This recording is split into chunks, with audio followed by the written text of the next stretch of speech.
आर्यभट्ट पाठशाला पर आज के इस वीडियो में हम दी गई इन सभी समीकरणों को हल करेंगे। यहाँ पर एक चर वाली समीकरण दी गई है, जैसे एक चर है, x को हम चर मान कहेंगे, यहाँ y चर है और ये दो अचर मान है। तो एक चर, इस समीकरण में एक चर है, तो इस एक चर वाली जो ये पूरी दी गई समीकरणें हैं इनको हल करेंगे। सबसे पहला सवाल है हमारा x - 2 = 7। x - 2 = 7। इसमें हमें चर x का मान ज्ञात करना है, तो यहाँ पर जो अचर राशि दी गई है इसका इस तरफ पक्षांतरण कर देंगे हम। तो x = 7, यहाँ ये राशि ऋणात्मक है, माइनस में है, इस तरफ पक्षांतरण करेंगे तो ये हो जाएगी प्लस में। तो x बराबर हमारे पास में इसका उत्तर आ जाएगा 7 + 9, 7 + 2 9। तो x चर का मान आया है पहले सवाल में 9। दूसरा सवाल है y + 3 = 10। y यहाँ पर चर मान है और ऐसे समीकरणों को हम रैखिक समीकरण कहते हैं, एक चर वाले रैखिक समीकरण, क्योंकि यहाँ पर चर मान की घात जो है 1 है। तो इसमें भी हमें y का मान निकालना है, तो एक तरफ हम y को रखेंगे, जो अचर मान है उसका हम पक्षांतरण कर देंगे। तो 10, यहाँ पर y प्लस में है, इस धनात्मक है, तो इस तरफ हम पक्षांतरण करेंगे तो ये हो जाएगी -3। तो y बराबर उत्तर आ जाएगा 7। तो y बराबर मान आया है 7, चर y का मान 7 आया है सवाल नंबर 2 में। तीसरा सवाल है 6 = z + 2। तो यहाँ हम क्या करेंगे, z चर का मान निकालना है। तो 6, यहाँ से 2 का प्लस 2 का पक्षांतरण करेंगे, इस तरफ माइनस के 2 हो जाएंगे बराबर z। तो 6 - 2 ये हो जाएंगे 4 बराबर z। अब इस संख्या को इस तरफ और इसको इस तरफ लेके जा सकते हैं हम, z बराबर 4, क्योंकि जब इस संख्या को इस तरफ लेंगे तो ये माइनस में हो जाएगी, इस तरफ लेंगे तो माइनस में हो जाएगी। तो -z और -4 जो है माइनस और माइनस प्लस हो जाएंगे, तो z बराबर 4। तो z बराबर अपने पास में z चर का मान आया है 4, सवाल नंबर 3। अगला सवाल है क्वेश्चन नंबर 4, 3/7 + x = 17/7। तो यहाँ से हमें x चर का मान निकालना है। तो जो अचर राशि है 3/7 भिन्न के रूप में, इसका इस तरह पक्षांतरण कर देंगे। तो x बराबर 17/7, यहाँ 3/7 धनात्मक है, ये हो जाएगी ऋणात्मक, माइनस के 3/7।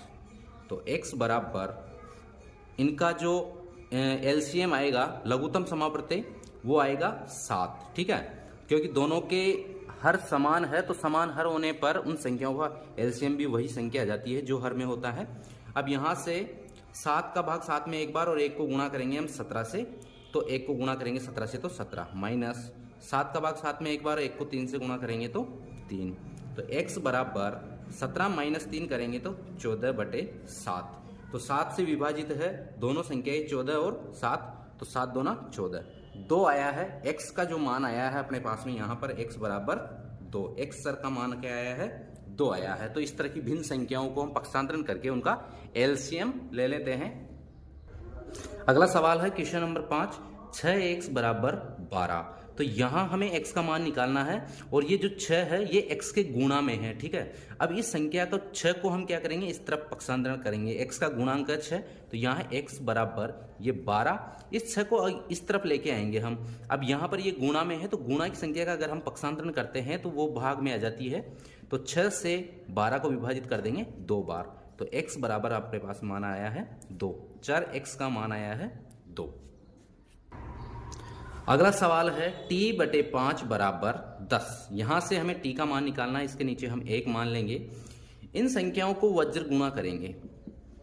वज्र गुणा करते हैं कि इस तरफ की जो बराबर की तरफ की संख्या है, इस तरफ के हर को इस तरफ के अंश से गुणा करते हैं, और इसके हर को इस तरफ के अंश से गुणा करते हैं। ठीक है, तो यहाँ t को हम गुणा करेंगे 1 से और 10 को गुणा करेंगे 5 से। तो t को 1 से गुणा किया तो t बराबर 10 को गुणा किया 5 से तो 50। t बराबर यहाँ मान प्राप्त हुआ हमें 50।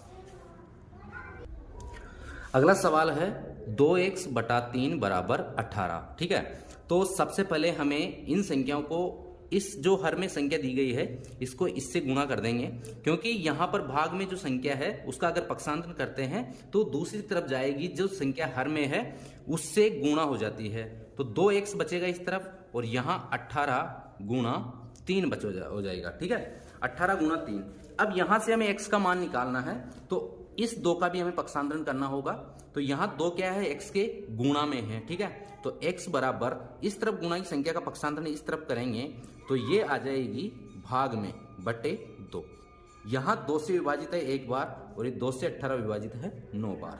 तो x बराबर 9 गुणा 3, 9 3 27। 27 हमारे इस सवाल का आंसर हो जाएगा। x चर मान का मान आया है 27। अगला सवाल है क्वेश्चन नंबर 8, 1.6 बराबर y बटे 1.5। यहाँ पर हम ये जो बटा में संख्या है इसको इस तरफ जो बटा में नहीं है ये सामान्य संख्या है तो इससे हम क्या कर देंगे, इसको गुणा कर देते हैं। ठीक है, तो यहाँ 1.6 को गुणा कर देंगे 1.5 में, इस तरफ पक्षांतरण करेंगे भाग की संख्या का तो इस तरफ गुणा में आ जाती है वो, बराबर y। इसको गुणा करेंगे 15 छुकी 90 और 15 और 9 24, 240। 2 संख्या छोड़कर हम दशमलव लगाएंगे क्योंकि यहाँ पर 2 संख्या है दशमलव के बाद में, तो 2.40 y बराबर, तो y का मान कितना आया है 2.40। 2.40 आया है y का मान। इस सवाल में हमें 7 दिया गया है, 7x - 9 बराबर 16। तो यहाँ x का मान निकालेंगे हम तो इस तरफ से 7x रह जाएगा। ठीक है, ये 7 क्या है, x के गुणांक है, x के गुणा में है, बराबर 16। इस 9 का इस तरफ पक्षांतरण करेंगे तो ये हो जाएंगे प्लस के, यहाँ माइनस में है इस तरफ प्लस में हो जाएंगे, प्लस के 9। तो 7x बराबर 25। x का मान निकालना है, x के गुणा में है 7, तो x के गुणा में 7 का इस तरफ पक्षांतरण करेंगे तो जो संख्या गुणा की होती है अगर उसका पक्षांतरण करते हैं वो आती है भाग में। तो 25/7 हमारा इस सवाल का आंसर हो जाएगा। x का मान हो जाएगा 25/7। अगला सवाल है 14y - 8 बराबर 13। यहां से जो दिया गया मान है ये 8 - 8, इसका हम इस तरफ पक्षांतरण कर देंगे तो ये हो जाएगा 13, यहाँ माइनस में है इस तरफ हो जाएगा ये प्लस में, प्लस के 8। तो 14y बराबर ये हो जाएंगे 13 और 8 21। तो यहाँ से y का मान निकालना है तो y बराबर y के गुणा में है 14, तो इस तरफ आ जाएंगे तो किस में आ जाएंगे, भाग में। तो 21/14। दोनों संख्या 7 से विभाजित है, 7 से विभाजित है 21 3 बार और 7 से विभाजित है 14 2 बार। तो y बराबर जो मान आया है वो आ जाएगा 3/2। y चर का मान आया है, इस सवाल का आंसर है 3/2। अगला सवाल है 17 + 6q बराबर 9। तो यहाँ से हम 17 का पक्षांतर करेंगे, हमें q का मान निकालना है। तो यहाँ 6 क्या है, q के गुणा में है तो ये हो जाएगा 9, और इस तरफ क्या है 17 प्लस में है, इस तरफ पक्षांतर करेंगे तो किसमें हो जाएंगे, -17।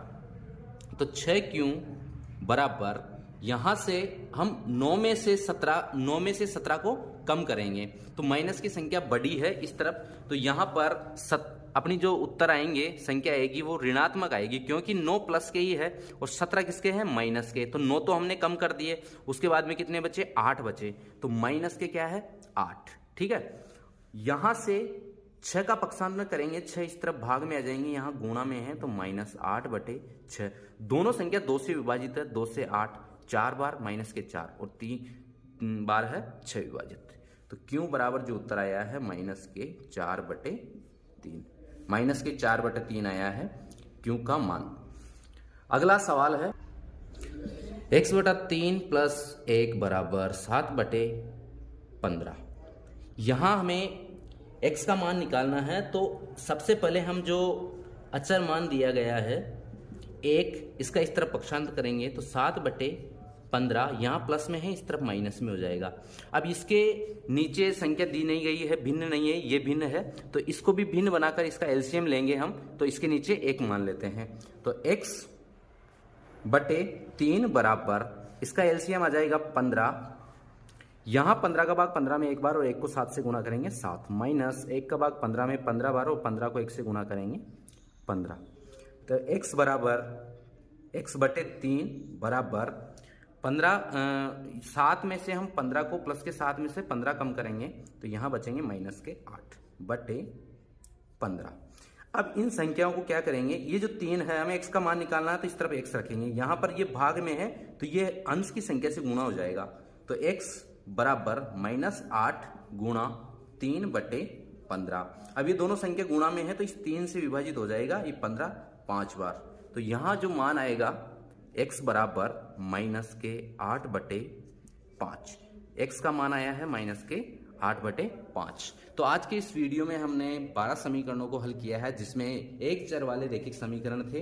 तो ऐसे ही और वीडियो देखने के लिए सब्सक्राइब कीजिए आर्यभट्ट पाठशाला को।